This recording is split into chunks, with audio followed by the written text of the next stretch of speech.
La guerre en Ukraine a pris un tournant majeur cette semaine. Pour la première fois, l'Ukraine a utilisé des missiles ATACMS fournis par les États-Unis pour frapper le territoire russe. Cet événement marque une nouvelle phase dans le conflit. Il souligne l'engagement croissant de l'Occident à armer l'Ukraine. Il démontre également la capacité croissante de l'Ukraine à frapper des cibles loin derrière les lignes ennemies. L'attaque a eu lieu dans la nuit de lundi à mardi. La cible était un dépôt de munitions russes près de la ville de Karachev. Cet emplacement se trouve dans la région de Bryansk, à environ 140 km de la frontière ukrainienne. Le dépôt, connu sous le nom de 67e arsenal russe, était un centre d'approvisionnement vital pour les forces russes opérant dans l'est de l'Ukraine. L'armée ukrainienne a confirmé la frappe. Elle a déclaré que l'attaque avait été un succès et qu'elle impliquait l'utilisation de missiles ATACMS. Cette confirmation était significative. C'était la première fois que l'Ukraine reconnaissait publiquement avoir utilisé ses armes puissantes contre une cible en Russie. L'attaque a envoyé un message clair. L'Ukraine a la volonté et la capacité d'intensifier le conflit. Le choix de la cible n'était pas aléatoire. Le 67e arsenal russe, près de Karachev, était un nœud logistique clé pour l'armée russe. Le dépôt abritait une quantité importante de munitions et d'équipements militaires. Cela comprenait des obus d'artillerie, des bombes planantes et des missiles anti-aériens. En frappant cette installation, l'Ukraine visait à paralyser la capacité de la Russie à soutenir ses opérations offensives. Attaquer les lignes d'approvisionnement est une tactique militaire bien établie. En perturbant le flux de munitions, de carburant et d'autres fournitures essentielles, une armée peut effectivement ralentir, voire arrêter, l'avancée ennemie.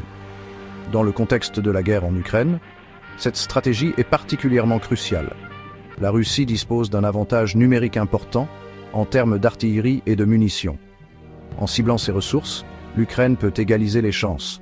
L'attaque contre le dépôt de munitions a également eu un impact psychologique. Elle a démontré à la fois à la Russie et à la communauté internationale que l'Ukraine est capable de frapper des cibles de grande valeur sur le territoire russe. Cela a des implications importantes pour l'avenir du conflit. Cela pourrait dissuader la Russie d'intensifier davantage ses opérations militaires. Comme prévu, la réaction de la Russie à l'attaque a été rapide. Le ministère russe de la Défense a reconnu la frappe. Cependant, il en a minimisé l'impact. Il a affirmé que ses systèmes de défense aérienne avaient intercepté 5 missiles. Il a admis qu'un missile était passé et avait causé des dommages mineurs. Ce récit contredit cependant les rapports de sources indépendantes. Ces sources ont fait état de dommages importants au dépôt et d'un important incendie qui a brûlé pendant plusieurs heures. La tentative de la Russie de minimiser l'attaque s'inscrit dans un schéma plus large de désinformation. Depuis le début de l'invasion, la Russie a constamment cherché à contrôler le récit entourant la guerre. Elle a diffusé de fausses informations sur les atrocités ukrainiennes, l'efficacité de sa propre armée et le niveau de soutien à la guerre au sein du peuple russe. Malgré les efforts de propagande de la Russie, les preuves du succès de l'attaque étaient claires.